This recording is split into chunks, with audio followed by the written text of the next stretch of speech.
Hello, I'm David from Trade Nation, and in this short video I'm going to show you the improvements that we've made to our charting package. So let's go and have a look at a chart. In this case we're going to look at the UK 100, also known as the FTSE 100, and in this case I've got up an hourly chart of that market. Now the first thing that you can see here, if you look at this little button here, you can toggle between a choice of what you'd like to see on your chart. Either the sell price, as we've got here, that's the lower end of our dealing quote, the mid price, the middle of our dealing quote, or indeed the buy price, the higher end of our dealing quote. Now that will make a difference to you depending on whether you are looking to buy in the market, in which case put the buy prices up, or sell in the market, in which case put the sell prices up.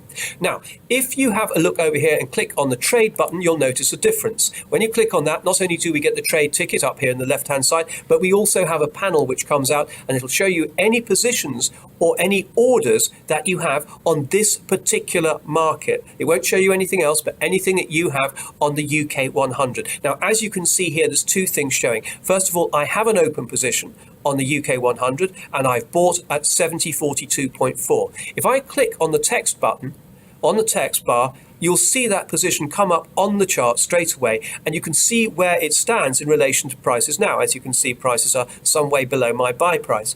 Over here, you can see the open order that I've also got on the FTSE, and if I click on that, that too comes up, and you can see that my stop isn't very far away from the current level of the FTSE. It's at my stop's at 70.18.1, just about 4 or 5 points away. So I'd like to move that a little bit further away. I know you're not supposed to do that, but I'm going to. So to simply highlight the stop level, and then I can just drag that down a little bit lower.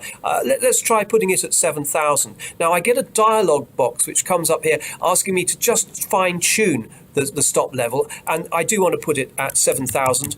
So I'm going to type that in here and press OK, and the stop will adjust to that very level. And you can see here now that it's saying there that this order with this number is at 7,000. So I've been able to move that just by dragging and dropping on that amount. Now, I can also, of course, I could move that again. I can move that further up. I can move that further down. But the great thing about dealing from the charts is you get to see the price action that's been going on before. So you can see where there's been elements of resistance or support, and put your stops in and limits in accordingly. Now, if I want to close out my position, my existing position on this, or first of all, if I want to cancel any open orders that I've got running, so long as they haven't been hit, all I do is click on there and confirm, and that order disappears completely. Again, if I want to close out my existing position, all I do is go up, click here,